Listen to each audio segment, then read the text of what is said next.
nuevamente estamos aquí en Directo al Punto. Soy Adaitza Cortés y vamos a esta hora a hablar de lo que aconteció en Chile. Y yo, como el presidente de Colombia dijo que habían revivido a Pinochet, titulé este espacio "En Chile no revivió Pinochet, sino el sentido común". Y por eso están aquí uno de nuestros panelistas y sigue con nosotros María Belén, de oyente, como dice ella, porque precisamente así somos todos los periodistas, queremos saber qué es lo último que está pasando para uno estar al tanto, ¿verdad? Para escribir, comentar y para futuras entrevistas. Está con nosotros Juan Ledué Donoso, ingeniero comercial y empresario desde Chile. Bienvenido. Muchas gracias, Ada. Encantado de estar con usted y saludo a toda tu audiencia. Oiga, yo cuando estaba leyendo, ¿verdad? El perfil suyo, definitivamente no solamente es un profesional, sino que ha estado luchando y defendiendo. Usted pone aquí defendiendo la patria, el Estado de Derecho y nuestra soberanía, nuestras libertades, que no nos las quiten. Así usted resume la cosa. Así que obviamente, cuando todo este movimiento empezó, ¿cómo fue? Porque lo que me dicen es que realmente la calle y las redes sociales fueron los que ayudaron a revertir el apruebo por el rechazo. Sí, exactamente, Ada. Hagamos en forma breve, pero completa toda la historia. A ver, Chile tuvo una caída muy fuerte en su economía y en sus instituciones a partir del segundo gobierno de Michelle Bachelet, en que ella digamos, metió al Partido Comunista en su gobierno y los comunistas hicieron lo suyo. Empezó a caer el país y después de Bachelet II asumió Sebastián Piñera, un personaje, un empresario socialdemócrata, que hizo un muy buen gobierno anteriormente, porque se fueron rotando. Fue Bachelet, Piñera, que tiene una explicación, te la voy a dar después. Y al año, bueno, primero empezaron de inmediato los comunistas a bloquear al gobierno, no dejaron pasar ningún proyecto, hicieron muchos desórdenes, y finalmente, el 18 de octubre del 2019 hubo un atentado terrorista en todo Chile, que fue equivalente al Caracazo, ¿no es cierto?, al Bogotazo, o digamos, ese tipo de golpes de Estado, intento de golpe de Estado, en el cual miles de manifestantes armados, organizados y financiados, y muchos extranjeros, y que no nos cabe duda que venían del Foro de Sao Paulo, empezaron a destruir equipamiento, digamos, todo tipo de edificios, iglesias, etc. Fueron 2 días de horror. En esos 2 días, se quemaron, se destruyeron 82 estaciones de metro de Santiago, que eran un lujo, y entre ellas 23 estaciones de metro absolutamente calcinadas, completas, con carros y con los cables quemados hasta 5 metros hacia adentro en el hormigón. Eso fue un atentado terrorista. Y fue equivalente a las Torres Gemelas, digamos. Fueron las Torres Gemelas de Chile. El gobierno de Piñera no reaccionó, no sacó la policía y las Fuerzas Armadas a la calle, y en consecuencia el desastre fue tremendo, fue un daño inmenso. El gobierno se desestabilizó, estaba a punto de caer. Estos insurgentes, porque no era un estallido social como le han llamado, o sea, no era que una señora, la señora Juanita, que tenía una previsión mala, o un muchacho que consideraba que le habían subido el pasaje 30 pesos, el pasaje en esa época costaba 550, por cierto. Subió 30 pesos y usaron como pretextos. Siempre lo hacen así. Entonces el gobierno estaba muy inestable. Casi se tomaron el Palacio de la Moneda, el Palacio de Gobierno, la insurgencia. Ese era el objetivo. Era un golpe de Estado comunista manejado por el Foro de Sao Paulo. Entonces, esto sucedió el 18, el 19 y varios días después, en octubre de 2019. El 25 de noviembre se reunieron los congresales, básicamente los congresales de centro derecha y centro izquierda en Chile. El gobierno de Piñera tenía la coalición llamada Chile Vamos, que es de centro derecha, 3 partidos, UDI, Renovación Nacional y Evópolis. Y se pusieron de acuerdo en 2 cosas. Inventaron que todos los problemas que pasaban en Chile se debían a 2 elementos: a la Constitución que venía de 1980, que es la constitución que hizo el gobierno de Pinochet, pero ya te voy a explicar, y al modelo económico, que llamaban neoliberal, ¿no? Que le había permitido a Chile convertirse del país más pobre de América en la gran estrella de América en los años, digamos, desde el 2000 en adelante. Chile se destacó y era el país más avanzado de América. Ustedes eran envidia en la zona, en la región. Sí, no, claro, y además que en el fondo la idea era derrocar a un gobierno, a un sistema, un modelo económico y político que había derrocado el comunismo en Chile. Seguro. Entonces era la perla de, digamos, la esquina de la torta. Entonces decidieron hacer un plebiscito que fuera apruebo o rechazo de una nueva constitución a ser elegida, a ser, digamos, construida, a ser escrita por una convención constitucional, no con una convención constituyente, sino una convención convencional que presentara un proyecto de constitución y que sería sometido a un plebiscito salida. Esa fue la historia. Entonces, ¿qué pasó?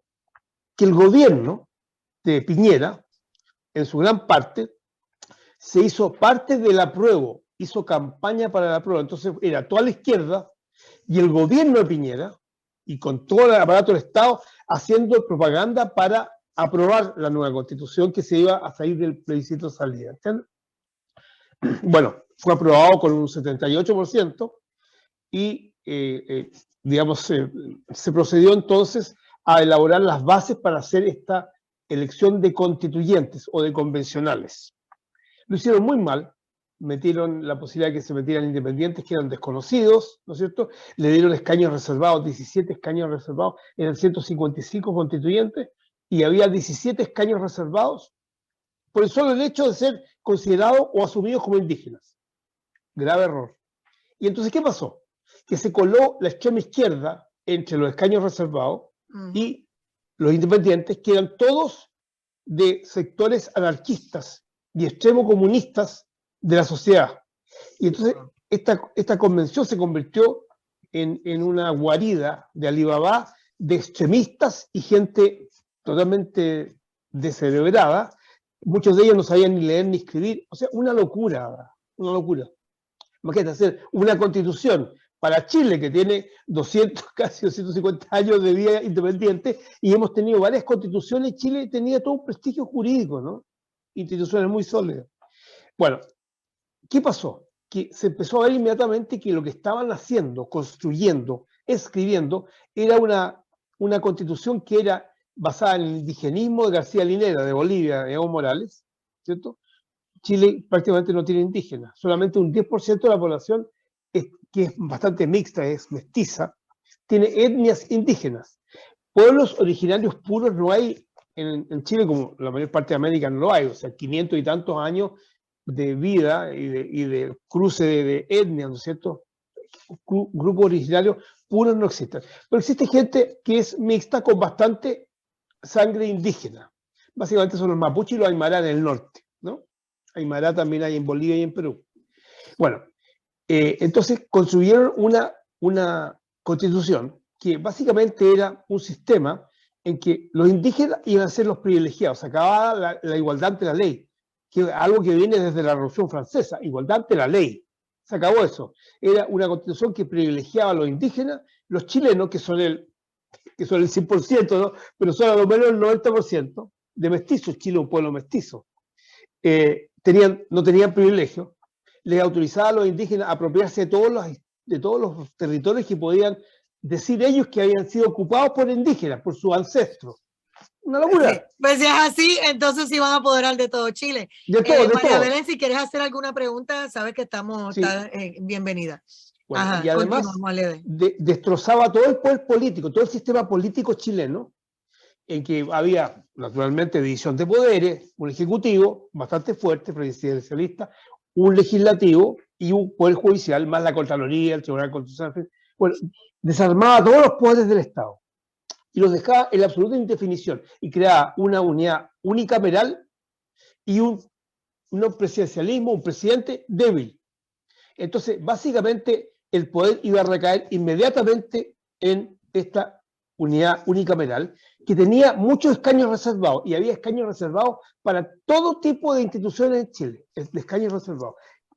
Y además de eso, fijaba que Chile, que es un país unitario, siempre lo fue, ¿cierto? Una nación, un Estado-nación, se iba a convertir en 12 pueblos, 11 originarios, o sea, indígenas, y uno chileno. Ahora, nadie sabía dónde estaban los originarios. O sea, demencial, ¿me entiendes? O sea, esto es para psiquiatras. Y cada pueblo iba a tener un Estado separado, justicia separada, sistemas de justicia diferentes, presupuesto propio, en fin, iba a lotear, iba a destruir, desmembrar el Estado de Chile. Esto implicaba que se estaba sembrando una guerra civil de inmediato, porque imagínate tú, Chile es un país de 20 millones de habitantes, dentro de los cuales hay como 1,5 millones de inmigrantes, digamos 18 millones y medio, de los cuales solamente hay en total, ¿no es cierto?, 1 millón de gente que tiene aspecto y tiene bastante etnia indígena. La mayoría vive en Santiago de Chile, no vive en pueblos, y todos han abrazado la cultura chilena, digamos, no tienen religiones panteístas, sino que son o católicos o evangélicos, y son abogados, ingenieros, políticos, ministros, etc. Bueno, es que entiéndeme que te estoy hablando de una locura. Entonces, ¿qué es lo que iba a pasar? Que de inmediato iba a empezar a haber gente que diga, yo soy, mi etnia es, no sé, Cahuáscar, pueblo extinguido, ¿entiendes? Son extinguidos en Chile. Entonces, los Cahuáscar eran de toda esta parte, toda esta organización es mía, etc. Entonces, ¿qué es lo que iba a pasar? Se iban a apoderar de todo. No, es que iba a empezar la guerra civil. Seguro. Entonces, ¿y qué pasaba además? Que iban a ver, Chile tiene 3 vecinos, ¿no es cierto? Argentina, con lo cual tenemos problemas limítrofes. Perú, que hemos tenido guerra. Bolivia, que hemos tenido guerra. Hubo, en el siglo XIX, no en el siglo XX, hubo una guerra espantosa que fue la guerra del Pacífico. Entonces, lo que iba a pasar es que Perú y Bolivia, que están en manos del Foro de Sao Paulo, iban inmediatamente a atacar para apoderarse de parte del territorio de Chile.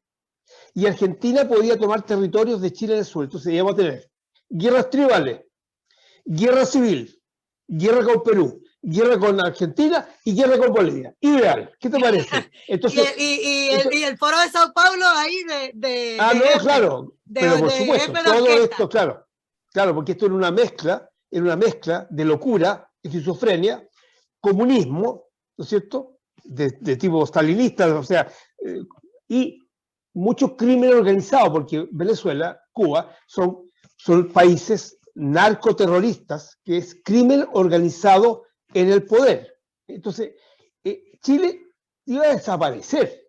Bueno, los periodistas estaban capturados por el gobierno, que está en manos de Boric, que es comunista. O sea, el gobierno todo el aparato estatal estuvo desde tiempo luchando por el apruebo. Boric se transformó en el líder del apruebo, se identificó con el apruebo, se identificó con la Constitución, y la Constitución se constituyó como de su proyecto de gobierno, ¿entiendes? Él se mezcló, se involucró. Bueno, el periodismo chileno está totalmente vendido al globalismo y a la Naciones Unidas, a la Agenda 2030. ¿Ok? Entonces, esta mezcla de poderes extranjeros, Foro de Davos, globalismo, Naciones Unidas, Foro de Sao Paulo, de la economía, supuestamente de la economía. Exacto, para apoderarse del territorio de Chile. Bueno, entonces, ¿qué es lo que teníamos? Teníamos redes sociales. Entonces formaron muchos youtubers y gente en las redes sociales, y esto fue un combate de 2 años para poder informar al pueblo de Chile el peligro grave en que estábamos, porque estábamos entre el infierno y no el paraíso, porque Chile ya no es un paraíso, digamos, un purgatorio bastante malas condiciones. Chile está en un problema económico, político, social tremendo, causado por los políticos, y afortunadamente el pueblo chileno reaccionó, y afortunadamente esta votación era voto obligatorio, con una fuerte multa por no votar. Anteriormente hubo elecciones, desde hace más de 10 años, en que el voto era voluntario y votaba solamente un 45% de la población, con lo cual se habían perdido muy importantes elecciones. Por eso mismo que fue elegido Boric, si no, no sería presidente. Entonces, ¿qué pasó? Antes se votaban máximo 8 millones, pero ¿qué pasó? Con la visualización del peligro y con voto obligatorio, afortunadamente el plebiscito era voto obligatorio. Votaron 13 millones de personas y se produjo un tsunami patriótico. Seguro. Y lo que no esperaba nadie, nosotros pensábamos que podía ganar el rechazo 55, 56 por las encuestas. Pero ¿qué pasó? Que aparecieron 5 millones de personas que nunca habían votado en los últimos 15 años y arrasaron. Entonces fue una paliza de 62% contra 38%. Pero Entonces, esa encuesta también dijo que Chile votó para cambiar el gobierno por la corrupción que había y por la situación económica, pero no votó para que le impusieran el comunismo, ni por la cocina, ni por la puerta de entrada. Así y es, ahí exactamente. despertar y espérate, Claro, esto no es lo claro, que yo quería. claro, o sea, la gente dijo, porque en realidad, mira, en Chile hay muchas carencias, es un país que avanzó muchísimo, pero hay muchas carencias, hay mucha injusticia, hay mucha corrupción entre políticos y empresarios. La hay. Yo he sido un crítico, yo no soy de ningún partido político, y si tú me preguntas, yo soy como un extremista de centro, ¿entiendes? Estoy al centro político y yo critico a los dos lados, porque en Chile lo que hay es una mafia de políticos, es una partidocracia contra la cual estamos luchando y vamos a seguir luchando, porque la misma centroderecha que se puso de acuerdo con la centroizquierda para hacer el plebiscito y montar toda esta charada, está ya hablando con el gobierno y con la centroizquierda, entre ellos, para hacer otra convención, hacer de nuevo otro proceso. Y ya la civilidad ya nos tienen hartos y yo creo que esto no va a ir bien y va a haber una verdadera sublevación de la gente porque han dañado mucho a la gente, han dañado todo, han dañado las instituciones. O sea, Chile retrocedió 20 años en los últimos 5 años. Es algo terrible. Pero Esa es la situación. Boris lleva, qué sé yo, un par de meses, pero rápido dijo que había que quitar propiedades para darle a los que no tenían y un sinnúmero de cosas, habló de quitarle las armas y demás. Eso ha ocurrido y María Belén quiero que Y no comente va a sobre eso. ocurrir. La gente no va a entregar las armas. La gente sabe muy bien que esto es un gobierno revolucionario, que hay que impedirle que llegue al poder total. Ellos quieren el poder total, están detrás de eso. Y hay un gran escollo en Chile para ello. Ellos tienen controlar las instituciones, cierto, pero no tienen las Fuerzas Armadas. Entonces, si llegan a intentar, como podrían intentarlo ahora, nuevamente un asalto al poder, yo creo que va a haber una cosa terrible y podría haber una guerra civil en Chile. Y eso sería dramático, estamos tratando de impedirlo, pero podría llegar a eso. María Belén, cuando él habló de la frontera de Argentina, cuando estás escuchando esto y sabes que el Foro de Sao Paulo estaría ayudando a Boric, o sea, es una pelea también desigual, porque sería una pelea entre los chilenos contra el Foro de Sao Paulo y todo el poder de Venezuela, Cuba, Colombia, Sí, todo el sí, que se sí, va a meter sí. ahí a ayudarlo. ¿Qué podrías reaccionar y preguntarle a él también? Adelante. Sí, por ejemplo, yo creo que lo hemos estado hablando con Alejandro y gracias Juan por sumarte a ser parte de este panel que da tanto enriquecimiento, digamos, para poder conocer los contextos de los países vecinos acá. En la Argentina poca información hay a nivel nacional, lo digo, ¿no? Hay mucho desconocimiento con el tema nosotros tenemos un problema de litigio que en marzo comenzó con el tema de los mapuches en el sur argentino. También habían tomado posesión de la NIM hace poco tiempo. El ejército tuvo que entregarle, digamos, parte de ese territorio después de haberlos resistido y combatido.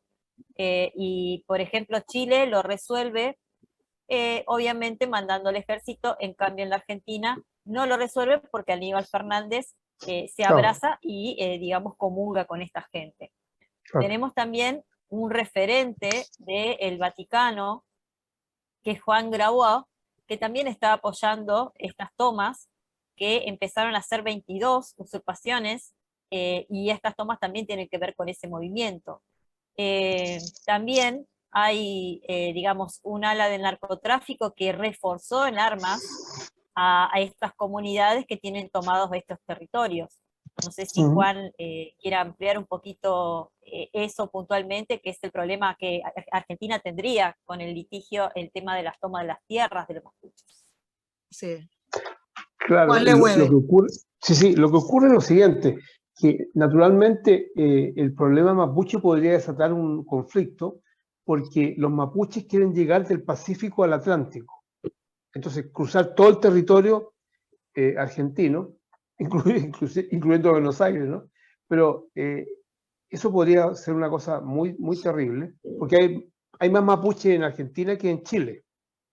Entonces, eso podría ser un conflicto muy severo. Pero hay otro problema, de que en Argentina entiendo que hay una base de chinos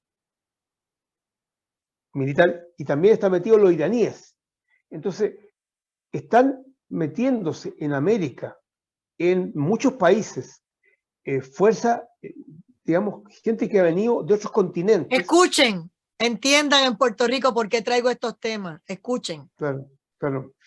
Digamos, la influencia de Irán, por ejemplo, en Venezuela es tremenda. Por ejemplo, la sede del Hezbollah en América está en la isla Margarita. La tienen tomada. Tiene una base militar. Entonces, aquí está metido, mira, esto es un enredo tremendo, ¿eh? O sea, está todo el problema geopolítico. Los rusos también están metidos con sus intereses por la cosa geopolítica con Estados Unidos. Está China también con fuertes inversiones en diferentes países, han hecho inversiones en Chile. Los menos peligrosos son los chinos, pero Rusia y especialmente Irán, o sea, Irán ha reemplazado al antiguo bloque soviético en la lucha, digamos que era este-oeste, en la Guerra Fría. O sea, lo más peligroso que existe en América es Irán, ¿no es cierto? Seguro. Y entonces Irán está metido en todos lados. De hecho, ustedes saben la historia de los aviones iraníes que llegaron a Argentina, que llegaron a Paraguay, que llegaron a Chile, en fin, los atentados que han hecho, la AMIA, ¿no es cierto?, la Embajada de Israel, en fin. Están metidos en Bolivia también. Sé que me tengo que ir a una pausa, pero creo que es importante y por eso les digo, escuchen, porque la gente dice cuando hablas de Irán, cuando hablas del Oriente, cuando hablas de Taiwán, cuando hablas de China, la gente dice eso es por allá lejos, lejos, lejos. No, lejos no, está aquí, está bien cerca de nosotros, está en el patio de Puerto Rico, está en el patio de Estados Unidos. Vamos a una pausa, amigos, y regresamos en breve. Esto es Directo al Punto. Seguimos con Juan Ledé desde Chile y la amiga María Belén Molina desde Argentina, y ya mismito se suma también el diputado Keiser. Ya mismito vamos con él. Pausamos, regresamos. Esto es Directo al Punto. Y de regreso a Directo al Punto, soy Adaitza Cortés y seguimos en el panel de análisis político internacional. Nos acompaña la periodista María Belén Molina y desde Argentina y Juan Lehuede desde Chile, y estamos hablando de lo que pasó con el famoso apruebo y el rechazo, cómo el pueblo se puso de pie, se levantó y defendió su patria. Y ahora entonces nos toca decir qué procede, porque a ustedes le queda 4 años y medio a ese presidente Boric en Chile y no se va a quedar de los brazos cruzados. Él se ha estado reuniendo, él ha estado en Francia, lo vi en España, él ha estado buscando apoyo en diferentes lugares y está también coqueteando con el Foro de Sao Paulo, con Irán, con China, con todo el mundo. Así que él no se va a quedar quieto y eso indica que el pueblo tiene que estar bien atento. Cuando hablamos de las armas, si ellos dicen recoger las armas, ellos van a ir casa por casa a buscarlas, so pena de meterlos presos. Así que, Juan Ledue, ustedes tienen un reto, por decir la palabra. Cuéntanos. Bueno, la gente está muy fuerte acá. La gente dice, bueno, vengan a buscarla. ¿Cuántos van a ir? Vengan. Así es la que tú sabes cómo es. Entonces, por el momento no han hecho nada. De hecho no hay un proyecto de ley. Hay un proyecto de ley, pero no ha sido procesado en el Congreso. Ellos han sido muy cautelosos. Ahora, te quiero explicar y a María Belén, que cuando hablan de la Constitución de Pinochet es una gran mentira. La Constitución efectivamente fue instalada en 1980, se demoraron como 7 años en hacerla, un grupo de grandes expertos de todo el espectro político que existía en Chile. Aun cuando no habían partidos políticos, pero había gente que tenía sensibilidades políticas.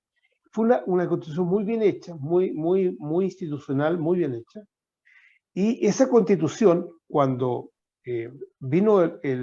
cuando Pinochet perdió el plebiscito en 1988, cumpliendo el itinerario que había fijado su constitución. O sea, la constitución de Pinochet dijo, el año 88 va a haber un plebiscito y se va a dar la posibilidad de que siga el gobierno actual o haya una elección y haya una elección política. Lo perdió y él entregó el poder. Bueno, a partir de 1990 empezaron gobiernos llamados demócratas, partidos políticos.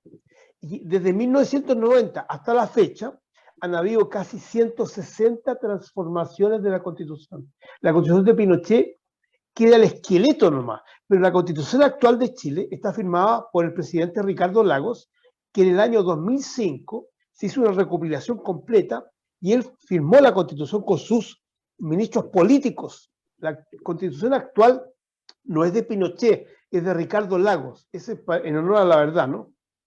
Entonces, ¿a qué se enfrenta Chile ahora? El gobierno y también partidos de centro derecha y centro izquierda quieren hacer una nueva constitución, de todas maneras, porque lo que fijó la reforma constitucional, tuvieron que hacer una reforma constitucional, ¿no es cierto?, para poder hacer el plebiscito, para hacer la convención. En esa reforma constitucional se dijo, si el pueblo rechaza el proyecto constitucional, vuelve a estar vigente la constitución vigente, actual. Y eso es lo que debería suceder. Sin embargo, los políticos y los periodistas se han dedicado a convencer a la población de Chile, y la han convencido, que es indispensable cambiar la Constitución. En circunstancias que lo que hay que cambiar son las leyes, muchas leyes y muchas costumbres y legislaciones, pero no la Constitución. Si la Constitución es el aparato básicamente que establece los poderes y su relación entre ellos, y las constituciones están hechas desde la Revolución Francesa. El Estado de Derecho en las constituciones está hecho para defender a los particulares, a los ciudadanos, de los políticos que manejan el Estado, para impedir tiranías corporativas o personales. ¿Entiendes? Ese es el espíritu de la Constitución. El problema es cuando los políticos empiezan a hacer las constituciones, las hacen al gusto de ellos, para ellos tener los derechos y los privilegios y ellos apropiarse de la riqueza y del poder total. ¿Entiendes? Es una tentación lógica. ¿Sí? ¿Me entiendes? Claro. ¿Me sigue, no? Entonces, Seguro. ¿qué pasa? Que los políticos chilenos insisten en hacer una nueva constitución. En realidad lo que habría que hacer sería reformar la constitución actual. Y estoy de acuerdo que hay que hacer alguna reforma y modernizarla. Pero es estúpido, por decirlo menos, es, digamos, suicida partir de una hoja en blanco. ¿Entiendes? Cuando tú quieres refaccionar tu casa, tú no echas abajo toda la obra gruesa, no haces desaparecer tu casa. Tú arreglas las cortinas, tú arreglas los muebles, de repente sacas un muro, pones otro. Eso es lo que hay que hacer con la Constitución de Chile. Eso es lo que nosotros pensamos. La gente que busca la libertad. Entonces, eso es lo que habría que hacer. Ahora, los políticos están tratando de ponerse de acuerdo para hacer una nueva convención, elegida de alguna forma, y el pueblo se le va a oponer. Y va a haber aquí una batalla entre la sociedad civil y los políticos. Eso es lo que hay en Chile ahora. Es un campo de batalla de la sociedad civil que estamos defendiendo, ¿no?, de políticos corruptos que se han hecho dueños del poder y que se han perpetuado con leyes de partidos políticos, con el sistema electoral, etc. Eso ya lo vas a ver. Ten un poco de paciencia y lo vas a ver, porque empieza en los futuros días. Esa es la situación de Chile, ¿te fijas? Entonces, no es que pasó el peligro, sigue el proceso revolucionario, seguimos teniendo un gobierno donde está metido el Partido Comunista y el Frente Amplio, que son extremistas. El Frente Amplio, el grupo de Boric, es más extremista que el Partido Comunista. El Partido Comunista es más institucional, es más profesional. El Frente Amplio está lleno de vagabundos y locuras revolucionarias y La todas estas famosa cosas. nueva izquierda. Vamos a darle la bienvenida a Johannes Keiser, Ok, diputado qué de la bien, República de Chile. qué Un bien. abrazo, bienvenido. Muchísimas gracias por la invitación. Estamos Hola, Johannes. agradecidos también de que usted haya sacado este ratito. Estamos con Juan Ledue desde Chile y con la amiga María Belén Molina desde Argentina, conversando con todo esto que ha pasado y que yo titulé este programa, ¿verdad? El Chile no revivió a Pinochet, sino el sentido común y hacia dónde se dirigen. Así que obviamente ya más o menos él me explicó qué ha pasado, cómo ustedes lograron detener esta nueva constitución que iba a ser un desastre para Chile. Ahora es cómo van a resistir porque ellos no se van a quedar con los brazos cruzados. ¿Qué nos dice usted como diputado? Bienvenido, adelante. Bueno, evidentemente que tenemos un problema institucional. La debilidad de la centro-derecha chilena conduce a que estén acelerando una serie de iniciativas que yo creo que son nocivas y que, entre otras cosas, ignoran el resultado del plebiscito. No hay que olvidar de que el domingo pasado se votó algo muy claro. Era o aprobar la nueva constitución o continuar con la actual. Y eso lo votó el 63%, entonces, a favor de quedarse con la constitución actual. De alguna manera, han dado vuelta completamente el relato y ahora se plantea una continuación de un proceso constitucional. Pero ese proceso constitucional tiene una falencia fundamental, que en el proceso original, cuando se hizo el plebiscito, se incluyó una cláusula específica que decía que continuaba rigiendo la constitución actual en caso de no ganar el proyecto constitucional de la izquierda de la izquierda extrema, que fue lo que se votó este domingo. Y ese artículo lo están ignorando olímpicamente, iniciando o reiniciando un proceso de reemplazo total de la constitución contra la voluntad soberana del pueblo de Chile. Yo creo que eso es simplemente impresentable, más allá de que la prensa chilena y todos los partidos de centro izquierda, centro derecha se hayan subido a este carro. Yo personalmente creo que aquí el único que puede decidir si hay otro proceso constitucional es el pueblo de Chile, porque como dicen, como rige el aforismo legal, las cosas se hacen se deshacen como se hacen. Es decir, el Congreso no tiene la facultad de ignorar la voluntad expresa respecto a un texto específico formulada por el pueblo de Chile, que es el soberano en este país todavía. Cuando hablábamos ahorita con Ledue, obviamente la preocupación está en que si hubiesen llegado a ganar en este momento, ¿verdad? Lo que ellos querían, me imagino ustedes entre una guerra civil, la guerra entre la frontera de Argentina, todo lo que tienen alrededor, ¿verdad? Tratando de agarrar un poquito de esas tierras y los indígenas diciendo, bueno, esto era de mis ancestros, también es mío. Iba a ser una debacle porque ustedes están acostumbrados a tener su propiedad, sus propias cosas y en esta gente lo que están visualizando es que la propiedad es del gobierno y que nadie tiene nada. No hay que equivocarse, la inmensa mayoría de los indígenas votaron en contra de esta votación, de esta constitución indigenista. Interesante. De hecho, sobreproporcionalmente hablando, en el pueblo de Colchane, que disculpa, ¿cuál es que es Aymara, votó el 95% por el rechazo. En las localidades con mayor presencia mapuche, votaron entre el 70 y el 80% rechazo. Es decir, los indígenas chilenos quieren ser chilenos, no quieren una constitución que entrega derechos por raza o por etnia. Ahora, evidentemente que un triunfo del apruebo habría ido de la mano de una serie de oportunistas y criminales, como ya existen en este momento, les habría dado una legitimidad para empezar e iniciar masivamente acciones de violencia en todo nuestro país. Esa legitimidad, esta elección se las quitó. En esta elección, el pueblo mapuche, el pueblo de Aguita, el pueblo aymara, todos los pueblos indígenas de Chile le dijeron no al indigenismo, no a la plurinacionalidad y sí a Chile. Para mí esto definitivamente hay que hablarlo, la gente tiene que entender lo que está pasando. Y cuando vemos a China, a Irán, a los rusos, a toda esta gente rondando por Latinoamérica y vemos el Foro de Sao Paulo y el Grupo Puebla y todo eso, ¿qué piensa la gente de Chile? ¿Qué piensa usted como diputado? Porque si pasara cualquier cosa, ellos van a estar dándole la mano a Boric. Y eso es una de las preocupaciones genuinas que tenemos. Bueno, hay que entender que la inmensa mayoría de nuestra población, y yo diría también de la prensa probablemente ni siquiera le importe, no tiene ni idea de cuál es la influencia que tiene el Grupo de Puebla o el Foro de Sao Paulo en la política interior chilena. Eso no ha sido transmitido, eso no ha sido comunicado. Entonces... ¿Por qué? Espérate, ¿pero por desconocimiento o por capricho de quedarse callado por estar bien con el presidente? ¿Cómo lo ves? ¿Por qué no se están hablando las cosas como deben ser?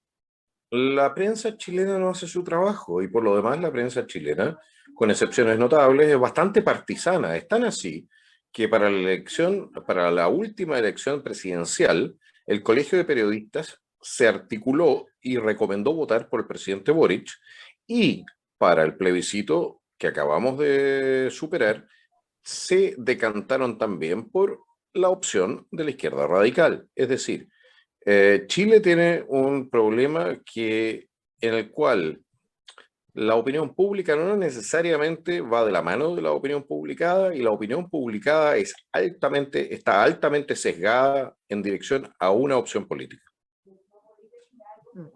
A María Belén, me gustaría que si quieres conversar con él también, hacerle alguna pregunta o comentario, adelante. Sí, me pareció interesantísimo lo que acaba de decir Johannes con respecto a cómo fue la intención de voto, que ahora a esta altura del partido ya se sabe, ¿no? Los distritos, las diferentes intenciones. Con respecto a los medios de comunicación, yo tengo mis reservas de que no entiendan. Sí entiendo el nivel de que la progresía avanza, digamos, a través de la articulación de diferentes grupos que concentran los medios de comunicación, y que a partir de allí bajan una intencionalidad, más allá de que no haya, él, por ejemplo, dice que no denota intencionalidad en este caso. No, yo no lo planteo así. Yo creo que existe activismo político descarado. Un ejemplo de ello es una visita que hizo un conocido y notorio periodista chileno, en su época periodista de CNN Chile, a Venezuela, donde nos comunicó mostrándonos literalmente un pueblo de Potemkin, estanterías llenas, que en Venezuela no habría hambre, en Venezuela no habría problemas de abastecimiento. Él dijo, no, el problema es que la gente no le alcanza la plata para comprar las cosas. O sea, al final fue tan ridículo que probablemente su prestigio haya quedado demolido para siempre, lo cual no obsta a que siga siendo una de las caras de los canales, de canales con mayor audiencia. Y no es el único caso. Durante el 1810, se estaba quemando todo Chile, y la prensa decía, no, las manifestaciones son mayoritariamente pacíficas. Bueno, yo le voy a decir, hay una cosa que está clara. Por ejemplo, la guerra de Ucrania ya probablemente es mayoritariamente pacífica, porque todo el mundo nos está disparando todo el tiempo. Pero para nuestros periodistas parecía una cosa absolutamente normal el normalizar la violencia política, y uno se sorprende porque, entre otras cosas, no hay que olvidar de que esta no es prensa estatal controlada por el señor Maduro o por el señor Ortega o por el señor Castro. Esta es prensa privada que le prestó permanentemente ropa al octubrismo violentista, terrorista y asesino. Y ahí uno honestamente se pregunta, bueno, ¿qué pasa con los dueños? ¿Qué intereses tienen ellos? Personalmente, creo que hay muchos periodistas muy decentes y muy honestos. Creo también que las intencionalidades de ciertas redacciones son complejas desde el punto de vista democrático, y que la manipulación del lenguaje para obviar realidades evidentes al ojo humano son una estrategia política que solamente se explica por la infiltración sistemática de nuestra prensa. Yo tengo una preocupación. En este momento es evidente que las redes sociales fueron una fuente importante para ayudar a Chile.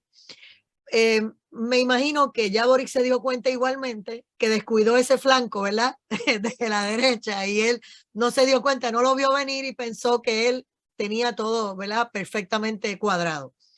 Ahora que él quiere entonces hacer nuevas leyes, ya que no pudo cambiar la constitución, o tratar de empujar entonces otro proceso, ¿verdad? Plebiscitario y demás. Él va a tratar de usar todos los medios posibles, como lo están haciendo en otros lugares, para alegar desinformación y empezar a cerrar páginas y empezar a trancar todo lo que es la derecha en el área de Chile. Yo no tengo duda de que lo va a hacer. Y la otra tema que me gustaría saber es que yo escuché en un discurso de Boric que él hablaba de desarmar al pueblo. Si crees que, yo hablaba con Juan Ledue sobre eso, pero si crees que eso se va a dar, y cómo sería, porque si la gente sabe lo que ha pasado ahora mismo, si sueltan las armas, sabe lo que viene. ¿Qué nos diría usted como diputado? Bueno, en primer lugar, no están las posibilidades dadas para el gobierno para intervenir el tema del Internet, porque Chile todavía tiene una constitución democrática. Es decir, que ese camino de la represión estatal de la opinión pública todavía está cerrado, aunque efectivamente existen proyectos de ley que van en dirección a la censura, pero hasta el momento tampoco la centroderecha ha dado ninguna señal de interés de participar en la entrega de un empoderamiento en esa materia al Ejecutivo. Es decir, con algo de suerte, ese cáliz pasa sin que tengamos que tomárnoslo. Y lo mismo pasa con la ley de control de armas. La ley de control de armas fue endurecida hace muy poco tiempo atrás. Y hace unos meses en el Congreso se presentó una moción para pedirle al presidente que prohibiese completamente la posesión de armas en manos de privados. Y la verdad es que esa moción en el Congreso la perdió el gobierno con 60% en contra. Es decir, este gobierno no tiene, y eso es algo que a mí me complica con la centroderecha chilena porque no están haciendo el análisis correcto. Este gobierno no tiene mayoría parlamentaria para impulsar ninguna iniciativa sin las fuerzas democráticas. Y las fuerzas democráticas tienen poder de bloqueo para toda iniciativa que sea totalitaria. Me gustaría una reacción de Juan Ledue de lo que hemos estado hablando en esta media hora. Bueno, yo coincido con Johannes. Bueno, Johannes es un gran diputado, yo diría, de los más importantes diputados de la oposición, de la verdadera oposición, pero Johannes tiene toda la razón. O sea, el aparato constitucional y legislativo de Chile no le permite a Boric instalar una dictadura totalitaria o digamos, que sea el proyecto de gobierno que él tenía, y es por ello que van a buscar otros mecanismos, como lo hizo Chávez, que hizo 2 intentonas, resultó la segunda, y como lo hizo José Manuel Santos con las leyes para integrar a los guerrilleros. O sea, ya hay una intentona que está en trámite, y qué es lo que mencionó Johannes, en que la centro derecha está conversando con la centro izquierda para eventualmente iniciar un nuevo proceso, y a eso nos estamos oponiendo porque, como ha dicho Johannes muy bien, el proceso debe rehacer, si se inicia un nuevo proceso, tiene que comenzar con la decisión del soberano, que es el pueblo de Chile. Tendría que haber un plebiscito de entrada, con voto obligatorio, etcétera, etcétera. Yo coincido 100% con Johannes. María Belén, como ya estamos de cerrada, tu comentario final también. Estás en mute ahora. Yo más que nada lo que quería era recalcar lo que habían dicho los compañeros al principio. Este cambio de conciencia, ¿no? Y de participación ciudadana que fue tomando, yo creo que fue impulsado realmente por los patriotas que no dejaron en ningún momento de combatir y hacer la batalla cultural en las redes sociales. Por ahí hemos mermado en algunos casos. Yo fui una de las primeras convocadas también para sumarme, empecé ahí y entendí por el resto de Latinoamérica, comparando siempre diferentes contextos, que es esta la manera de combatirlos, de denunciarlos, de replantearlos y seguir habilitando estos espacios para poder articular con paneles internacionales donde veamos que realmente somos muy similares, pero no en todos lugares estas agendas que nombramos al principio han podido penetrar de la misma manera. Aquí en Puerto Rico tenemos que decir que lamentablemente los periodistas que se ponen de pie y hablan sobre la derecha y hablan del conservadurismo y hablan de lo que está pasando con la izquierda, pues sencillamente tratan de invisibilizarlo. Y sigue entonces la famosa, ¿verdad? Diatriba de toda la basofia que quieren hablarnos y tratar de llevarnos. Comentario final del diputado Johannes Keiser, o mensaje directo, ¿verdad? A los amigos chilenos y al resto de las naciones que están escuchando, ¿hacia dónde se dirige el Grupo de Chile para defenderse de todos estos atropellos? Bueno, yo creo que hoy día, o sea, el domingo pasado, el voto le ganó a la bomba Molotov. Creo que el Partido Comunista y las fuerzas más radicales de izquierda van a volver a tratar de iniciar un proceso violento, aún sabiendo que son minoría en este país. Eso puede terminar muy mal para ellos, porque Chile es un país con una institucionalidad tradicionalmente muy fuerte. Es decir, de alguna manera a nosotros no nos gusta y no puede funcionar tampoco este país con mucho caos. Eso puede llevar a un deterioro cada vez más rápido de lo que es la capacidad de gobierno del presidente Boric. Ahora, si yo puedo dar un mensaje a lo que son los pueblos de Latinoamérica que están siguiendo nuestra transmisión, también a los latinos que se encuentran en los Estados Unidos. La libertad es la herencia del bravo, la victoria se humilla a su pie, dice nuestro himno nacional. Y solamente aquellos que están dispuestos a salir a defender la libertad, a defender sus derechos fundamentales, los derechos con los cuales nacemos, aquellos derechos que nos otorgó Dios en razón de su divinidad y a nosotros como creación. Solamente si estamos dispuestos a encontrar el valor de alzar la voz, de cuidar a nuestros niños en los colegios, de impedir que sean adoctrinados, de ir a dar la pelea en los sindicatos, de ir a dar la pelea en los colegios profesionales, etc. Vamos a ser capaces todos juntos, porque esta es una tarea global, así como la agresión es global. Vamos a ser capaces de recuperar nuestros países. Gracias al diputado Johannes Keiser por haber estado con nosotros, la amiga periodista María Belén Molina y el amigo Juan Ledué, que estuvo con nosotros también desde Chile. Gracias a todos los que han estado en sintonía por Borinquen Radio y nosotros nos despedimos. Será hasta mañana en otra edición de Directo al Punto. Que la pasen bien. Linda noche. Muchísimas gracias. Buenas noches. Hasta luego, muchas gracias. Bueno.